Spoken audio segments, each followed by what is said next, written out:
He was methodical. He rode the highways and he preyed on teenage girls, girls who'd run away, girls no one would miss. In the summer of 1985, the author was such a girl. One night on I-95, she hitched a ride from a stranger and endured the most terrifying moments of her life. Now, years later, she returns to the scenes of her fugitive youth, looking for clues to that terror and the girls who lost their lives to it. In the summer of 1985, somewhere near Martinsburg, Pennsylvania, the body of a young woman was pulled from a truck stop dumpster. I had just hitched a ride and was sitting in a nearby truck, waiting for the driver to pay for gas so we could leave. When they found her, there was shouting.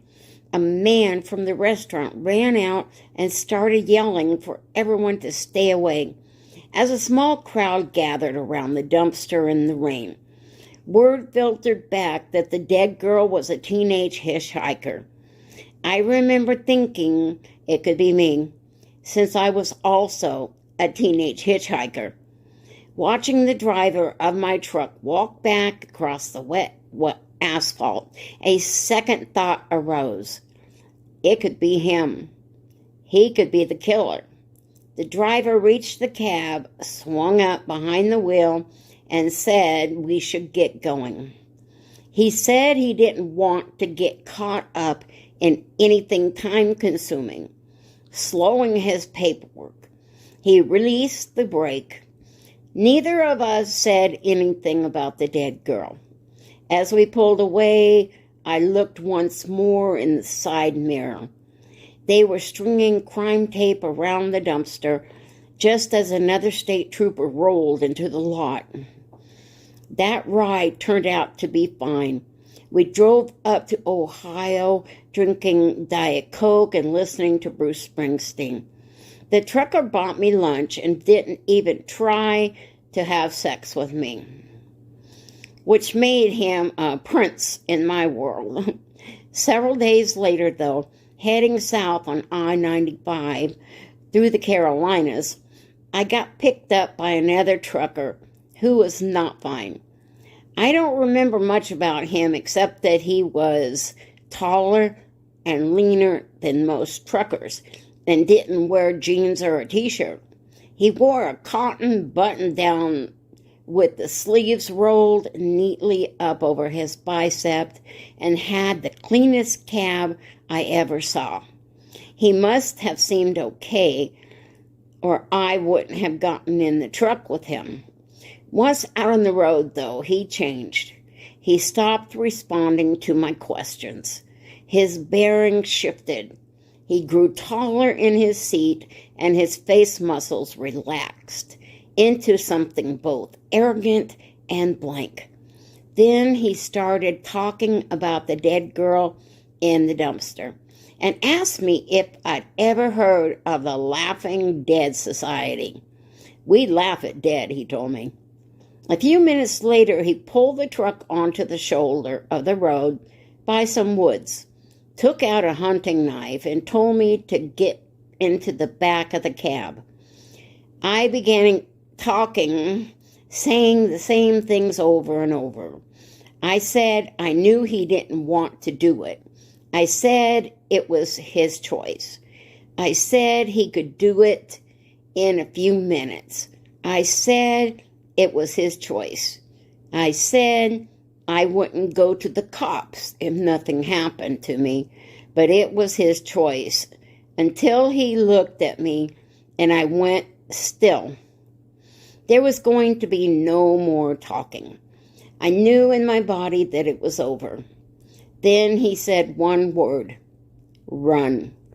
Without looking back, I ran into the woods and hid.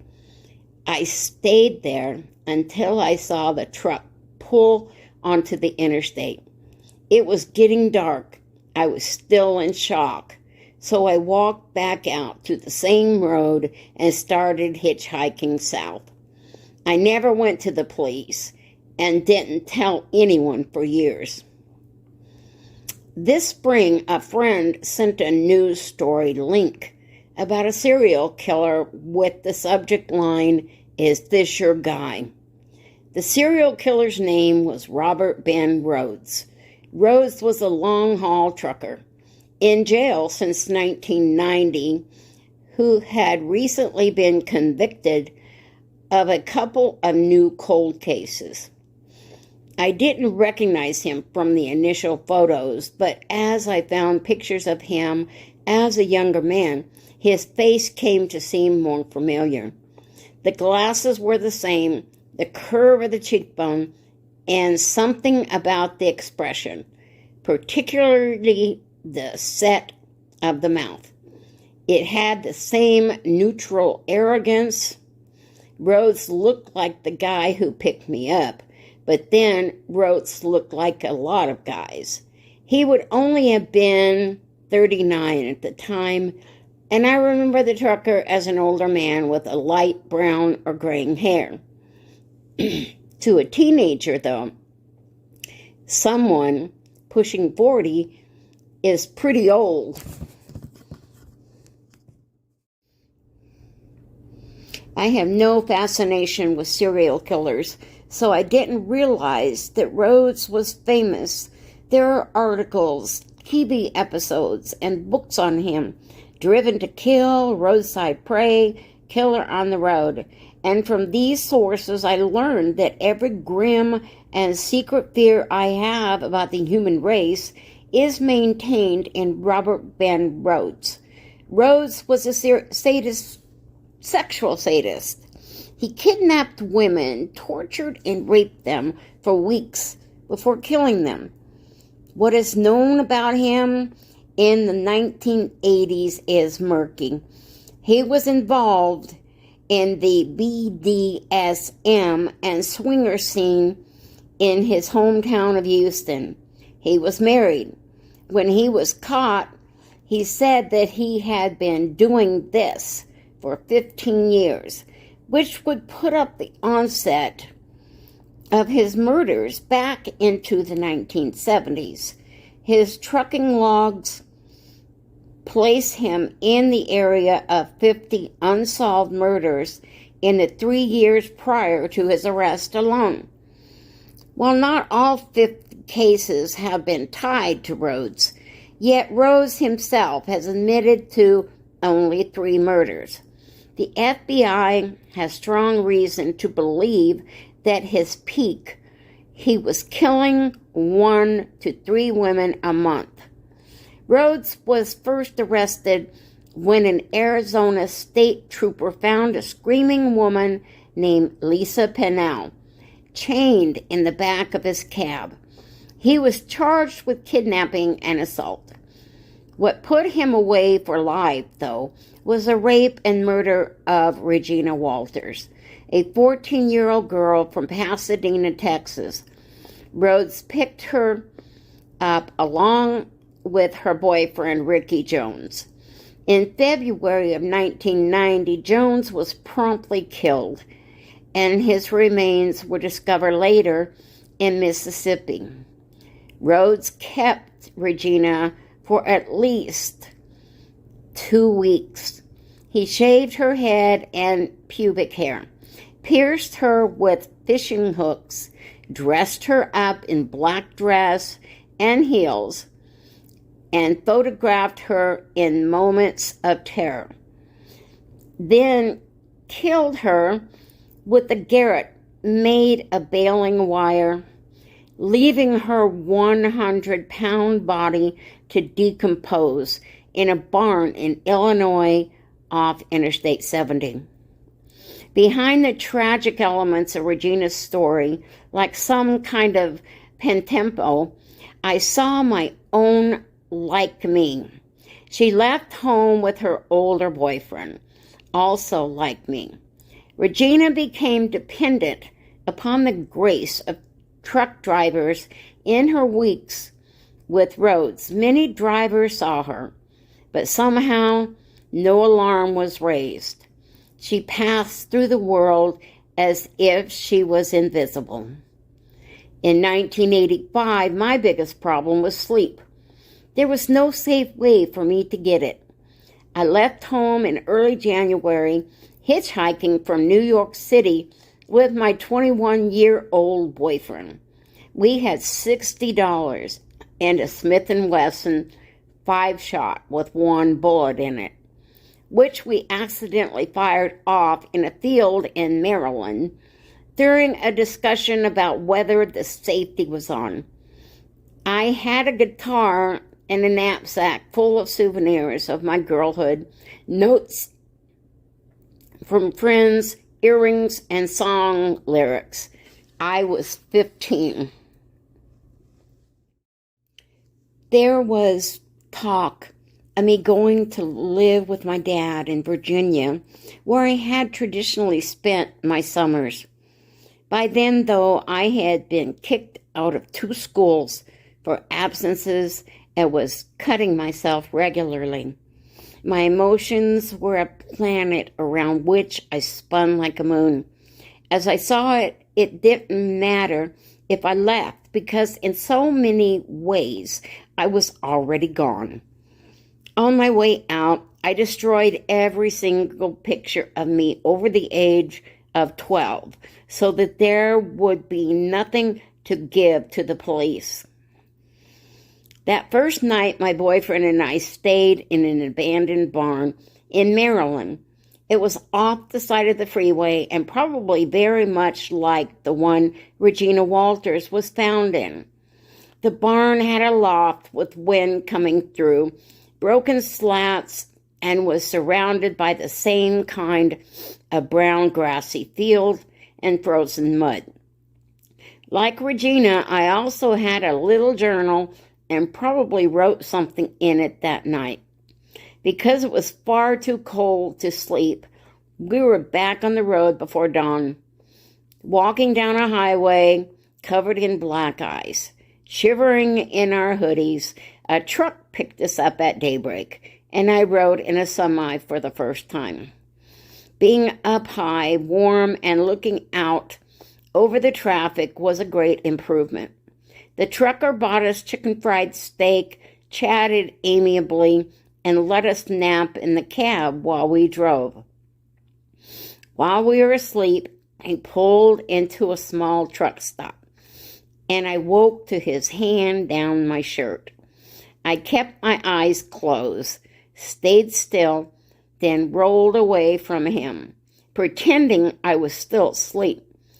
A few minutes later, I got up like nothing had happened. The trucker went to pay for gas, and my boyfriend and I went to use the bathroom.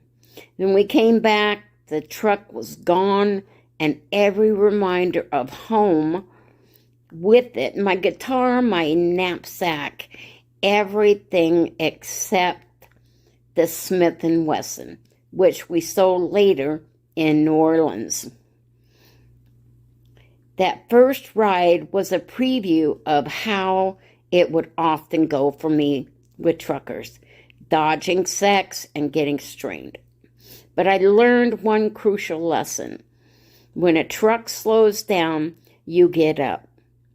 Getting sleep was pretty easy with the boyfriend, because one of us could always stay awake. 6 weeks later, though, we parted ways. Somewhere in Arizona, we had a fight in a gas station off I-10, and we each climbed into separate trucks, and that was it. I was on my own. Without fake ID, I couldn't stay in a shelter. Sleeping by myself on the street made me a target, and having sex with some creepy old guy for a spot on a mattress also held little appeal. So I went back to hitchhiking in circles and discovered a state of half-consciousness wherein I could be asleep and not asleep at the same time. I could rest but not dream. I could tell you the last 3 songs played on the radio, if you asked, but only if you asked. If you didn't, I had no memory of them at all. I stuck to trucks because they were safer than cars. When you get in a truck at a truck stop, everyone notices. They chatter about it on the CB, and you are driving off in what amounts to a huge billboard advertising the name of the company. I needed visibility to stay alive, but it was also a dangerous form of brinksmanship. Because the trucker was going to cross the line, the higher stakes meant he was going to do it for real. There was a gap before that line, and most truckers wouldn't take it that far. I lived in that gap. Truck stops in the 1980s were closed worlds, where what went on passed unnoticed on the outside. The stores were dimly lit and filled with smoke, radically different from the family travel plazas of today. Magazine porn often dominated the aisles. Glossies like Hustler and Barely Legal, but also newspaper rags with cheap color covers, bottles of nitrate and rock gun, with aphrodisiacs like Locker Room and Spanish Fly, crowded the counters by the register, along with the iconic bumper sticker, Ass, Gas, or Grass. No one rides for free. Back then, though, my thoughts weren't on that. They were on logistics. I needed to find rides and usually couldn't get into the restaurant. The general rule was that you were a prostitute until proven otherwise, and then you were still a prostitute. Waitresses were the first to kick you out. That forced me into asking for rides in the hallway by the showers. Over time, I learned safer ways of getting rides by having truckers navigate the CB radio for me. Women couldn't really get on the zoo channel, as they called it then, because the sound of their voice would trigger 20 minutes of crass chatter. There was only one word for women on the CB, and that was beaver. Even the guys who were trying to help used it. They had to make up stories for me.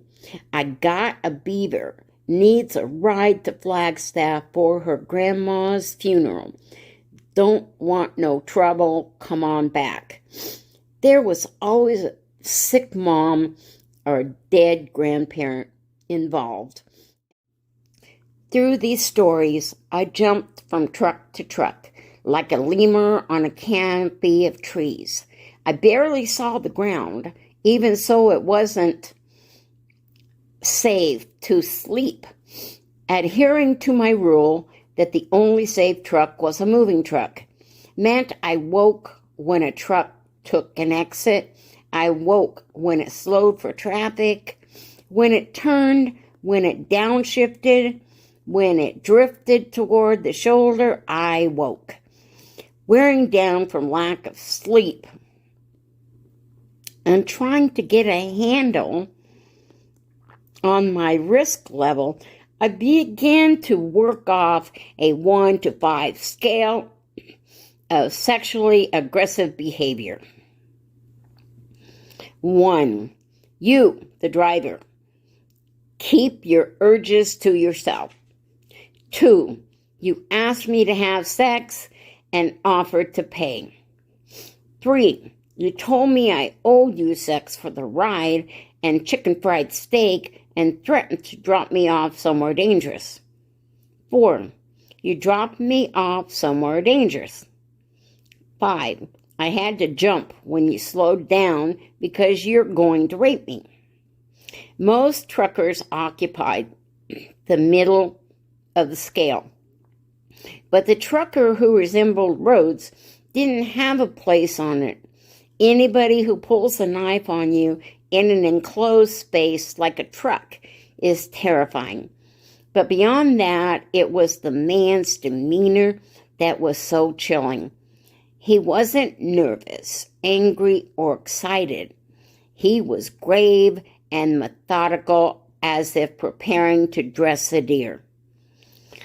From reading about Rhodes, I knew that he preferred hitchhikers to prostitutes, and specifically targeted runaways. I also knew that first thing he did was to get them into the back of a sleeper cab, which had anchor points for shackles, but I didn't see any shackles. I only saw the man with the knife. A friend said, "How many of those guys could there be?" According to the FBI, quite a few.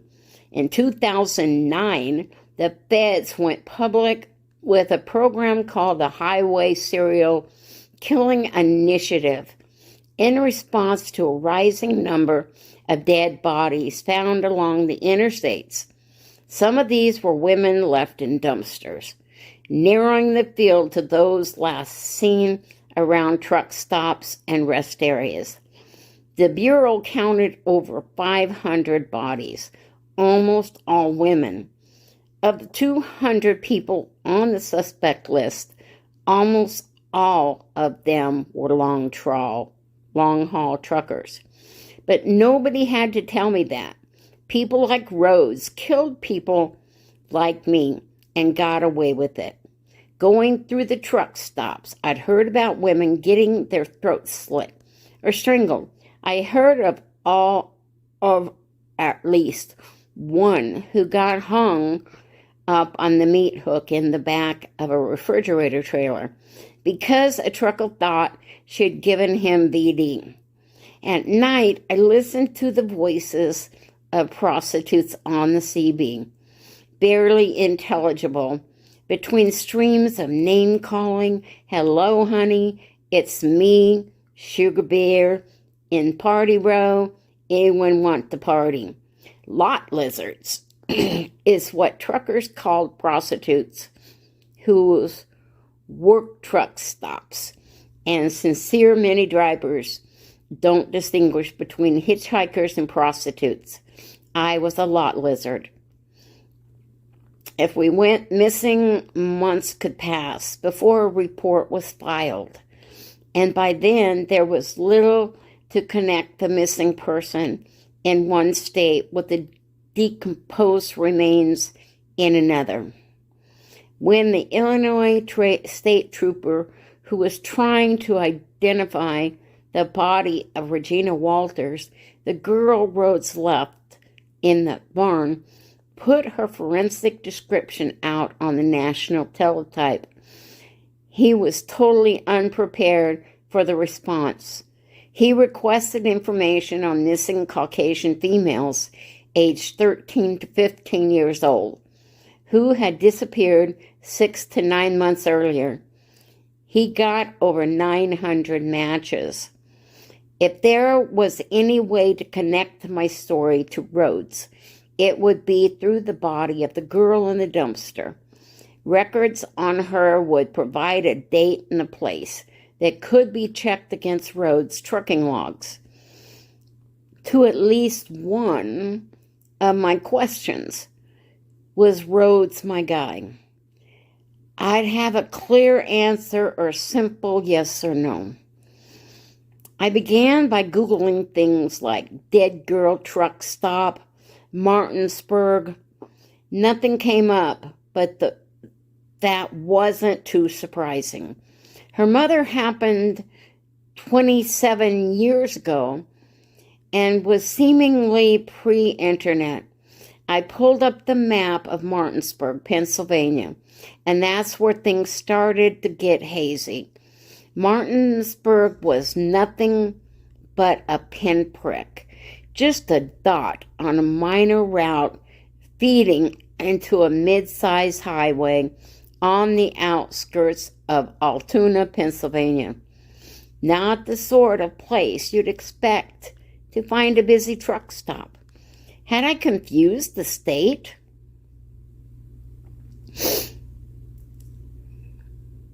A week before the girl was found in the dumpster, though, I'd gone to see my dad in Virginia. At the time, he was struggling himself, living with several other guys in a house where you flushed the toilet with a bucket of water, and working what little construction there was in the county. I quickly realized I would have been nothing but a burden. The morning I left, I asked him to take me to the closest truck stop so I could get a ride going toward California. It was a made-up destination, a grapes of wrath narrative of brighter futures. I was sure he would remember where he took me back then. So last spring I called him. I didn't tell him about my recent inquiries at first. I just asked where he had dropped me off without any hesitation. He said, Martinsburg, West Virginia. Were there any murders that summer? I asked him. There was that hitchhiker you called and left a message a day or so after I dropped you off, saying I was going to read about a dead 17-year-old hitchhiker they found in a truck stopper, and that wasn't you. My whole body relaxed. My memory may have been bent by sleep deprivation, but I was not crazy. There was a Martinsburg truck stop somewhere in my story, and there was a dead 17-year-old hitchhiker. She had existed enough for me to call my dad all those years ago and warn him about what he would read. And if it happened, she could be found. It was just a matter of looking harder. The original Rhodes investigation had woven a complex web, entangling local and federal agency in 5 different states. Eventually, the locus shifted to the Houston FBI. Because of some point, every thread ran through Texas. Rhodes was from Texas. His wife, Deborah Davis, was from Texas. Regina Walters and Ricky Jones were from Texas. He picked up 2 of his other victims in Texas. I flew to Austin to meet with 2 retired FBI men, special agents Mark Young and Robert F. Lee.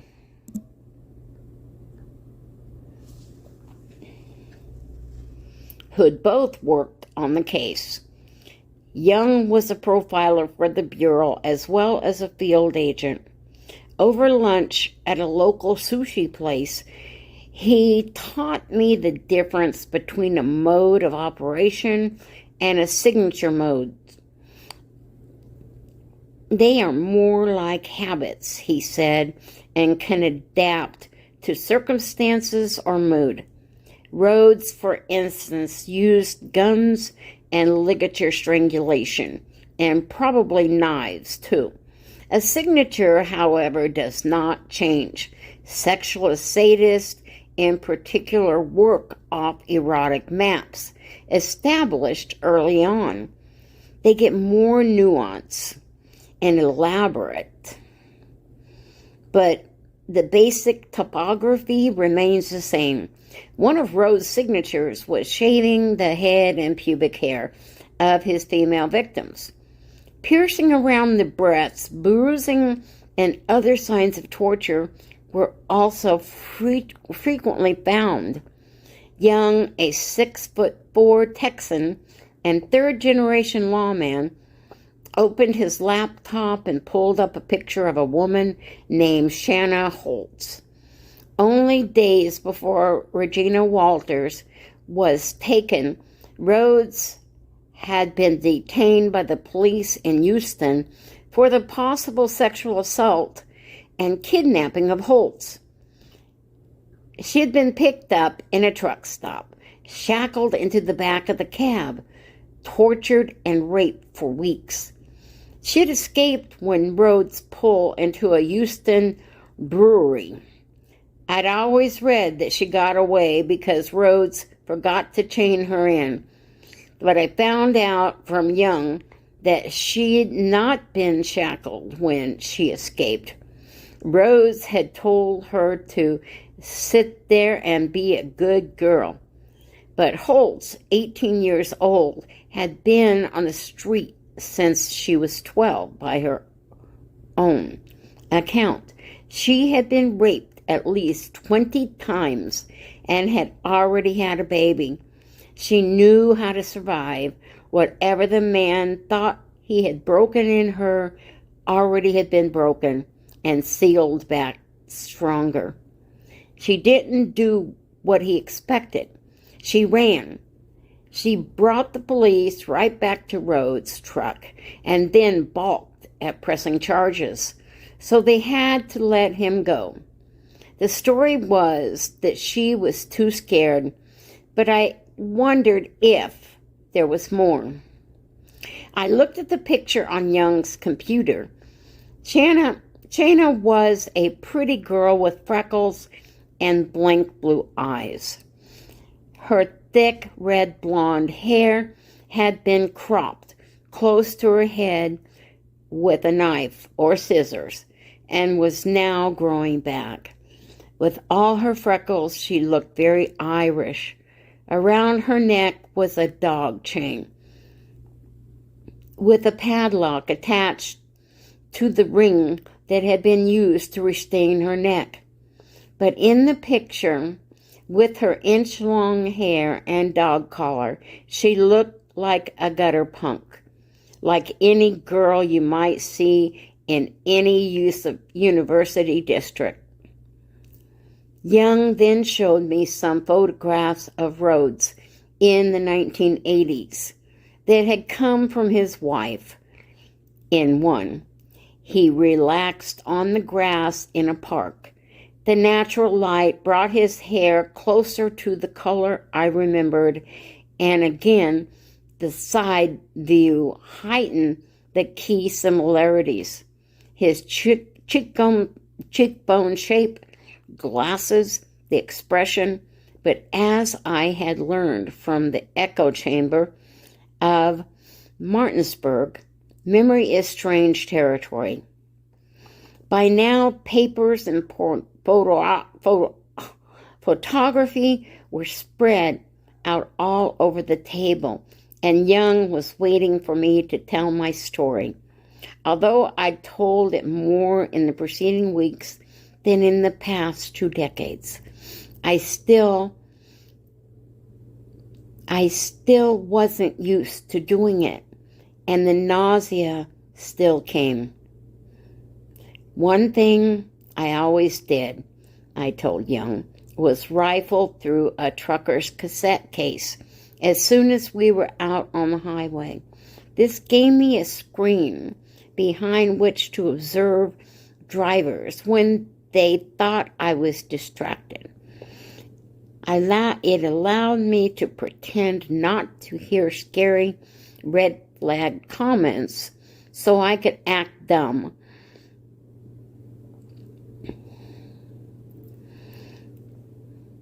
Chatting like an idiot and watching the driver, which is why I saw him change.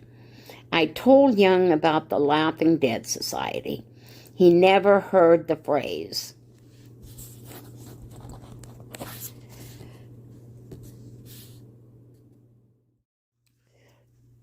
But real serial killers wouldn't have to let me go, right? I asked. Maybe he didn't think you'd run.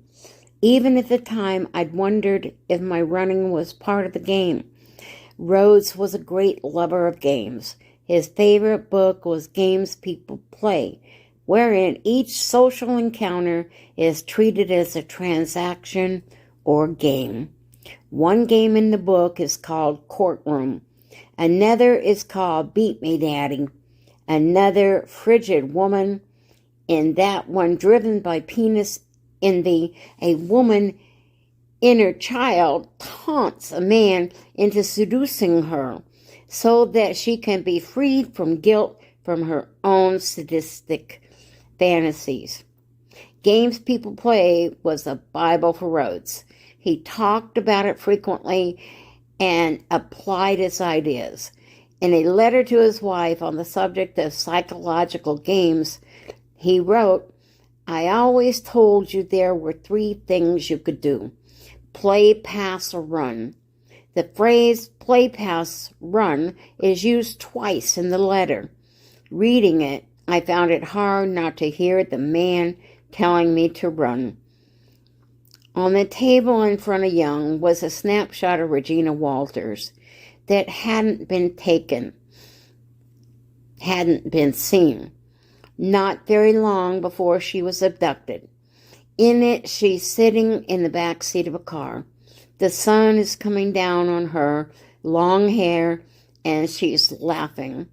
She looks like any other skinny kid, just out of middle school.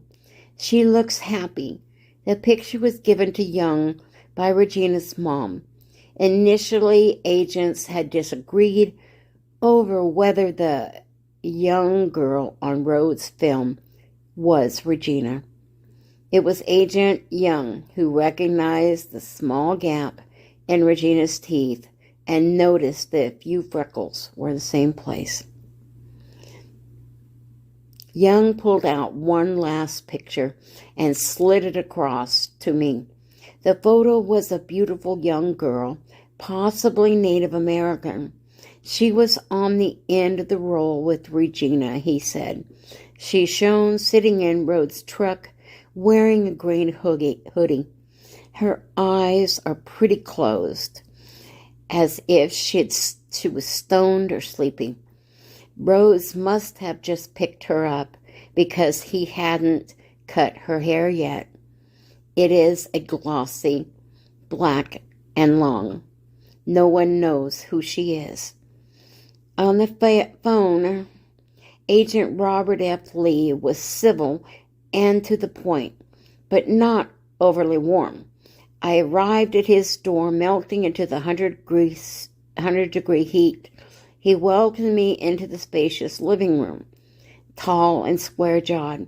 He looked like he could probably still tackle a bank robber.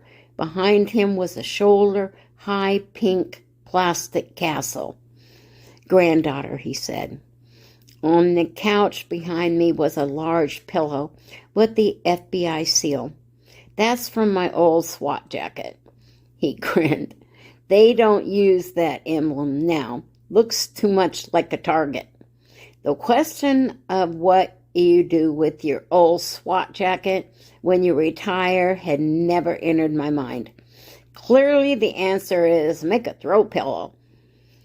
I got the sense Lee appreciated brevity, so I dispensed with small talk and went straight to my question. But he stopped me. "I just want you to know," he said, looking me squarely in the eye, "that Rhodes did to women. He did to women. You didn't do it."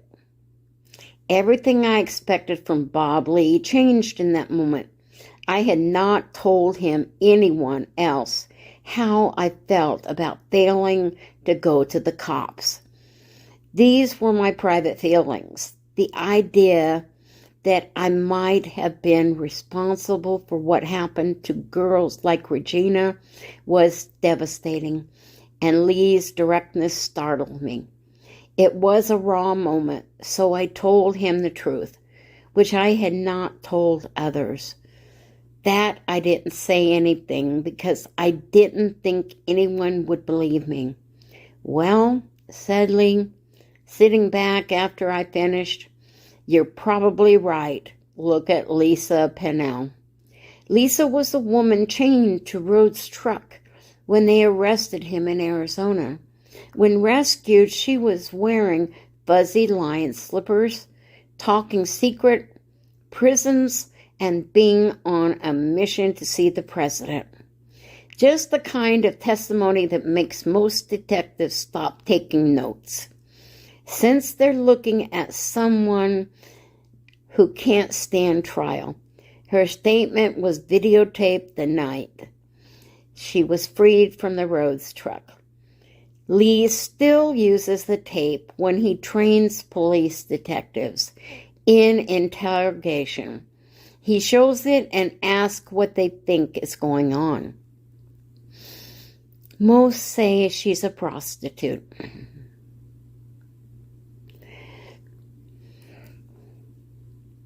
And that it's a transaction gone bad. Between Pennell and Rhodes, it's Rhodes, they believe. Of course, Lee says. Lisa was talking all sorts of crazy stuff.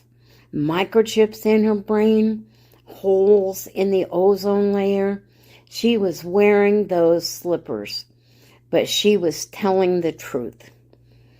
I had a vision of Lisa Pennell as a truck stop collie roaming the back lots in her denim skirt and fuzzy slippers, with an ozone hole for a halo. She would be easy to dismiss. Rhodes intentionally chose women who lack credibility. Sometimes, as was Shanna Holtz, the girl who had escaped in the brewery, the sense of not being credible was internalized. Lee told me that the final lines of Holtz's police statement read, "I don't see any good in filing charges. It's just going to be my word against his. If there was any evidence, I would file charges and sue him." It took me a second to understand those last sentences. What evidence was she lacking? She was found running naked, streaming down a street in the Houston with DNA all over her body, her head and pubic hair shaved, still with his chain around her neck. How could she lack evidence? But I thought about what she'd said. It would just be my word against his, which was clearly followed by the unvoiced thought, and who is going to believe me? I could easily imagine my own teenage voice whispering those same words.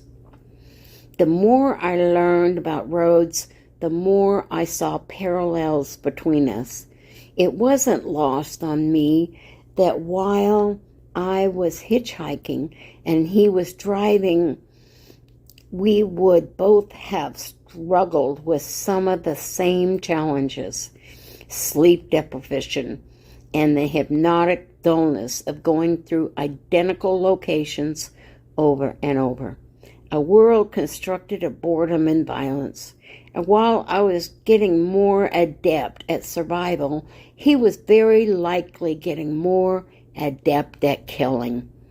We both had our own systems, our own rituals, and our own beliefs about what people were really like and how they acted under pressure.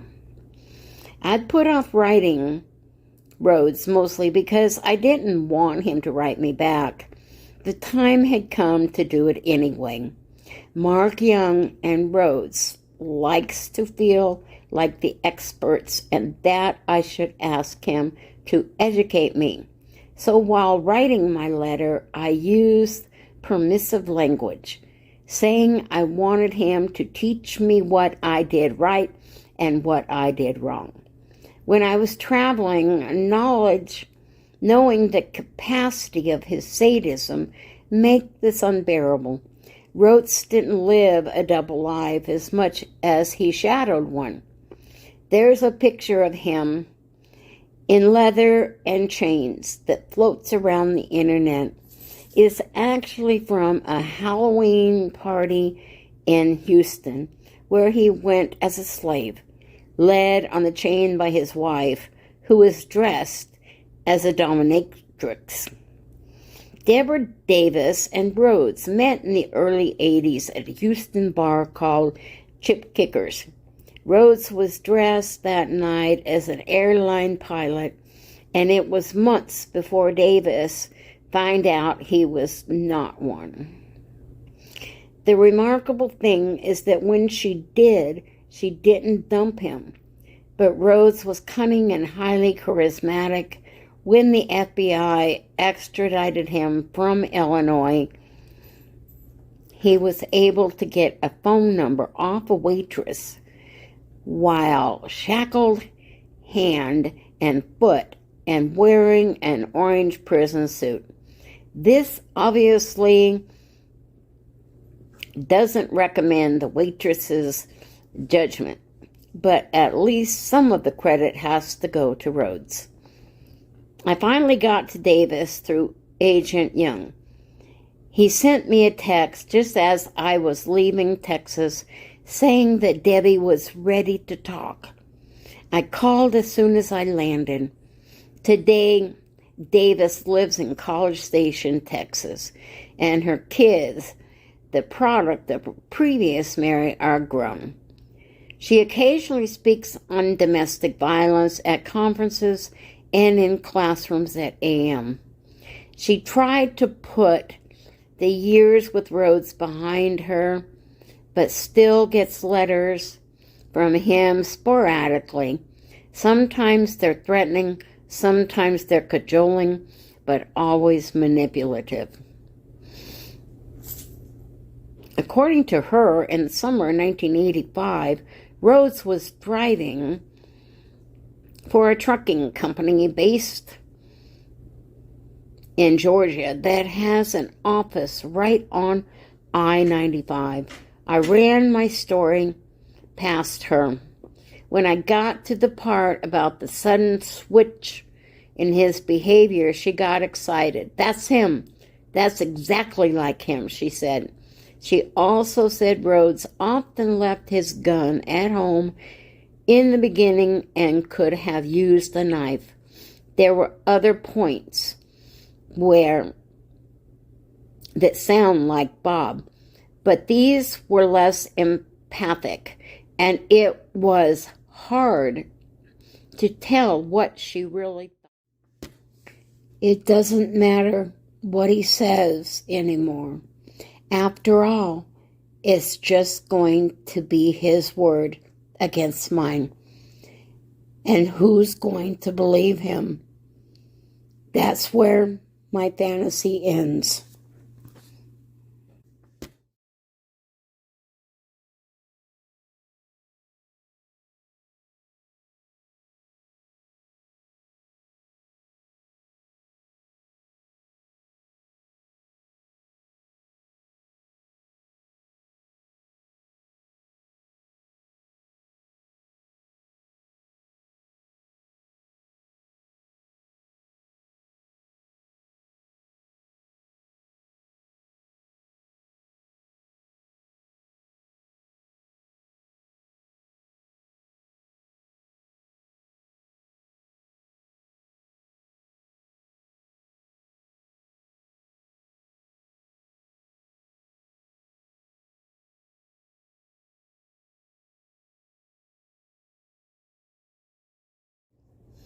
One snowy night, several months later, I was hitchhiking through Amherst, Massachusetts, and a car full of students from Hampshire College picked me up and let me stay with them. In the morning, they talked me into applying to the college. I was accepted, and that provided a thin strip of pride on which to stand while I made contact with my family. My mother was happy to pay for school. Being 16 and in college is an easier thing to talk about. It was a solution that worked for both of us and looked like redemption, but didn't last. The dissociation between my emotional world and the one around me was still too great, and soon I left again. But in a more sanctioned way, I hitchhiked in Europe and settled in Vienna for a few years. I lived amongst artists in the Lower East Side squats. There are narratives we know, unlike those of other young women. On the road, my story was now recognizable. When I got home from West Virginia, a letter from Rhodes was waiting. It said he would see me if I promised never to say that I had seen him or what had passed between us. It was just the kind of promise a sexual predator or child molester would try to extract. He also wanted $500. I wrote him back and told him that journalistic standards wouldn't allow me to pay for interviews. I expected that to be the end of it. But I got another letter. Young was right. Rhodes liked to think of himself as an expert. And now Rhodes suggested he be paid as one. But an expert in what? I thought, killing? At the bottom of the yellow legal paper, scrawled in all caps, he wrote, "It wasn't me." I looked at the letter. He may be right, but certainly not because he's innocent. I imagined for a moment flying to Illinois. I go through the paperwork, get fingerprinted, and led through a channel of airlock doors into a room with him. He's there with his neatly pressed shirt and colossal arrogance. We do the interview, but I don't take notes. It doesn't matter what he says, after all. It's just going to be his word against mine. And who's going to believe him? That's where my fantasy ends, in a game of who is credible now.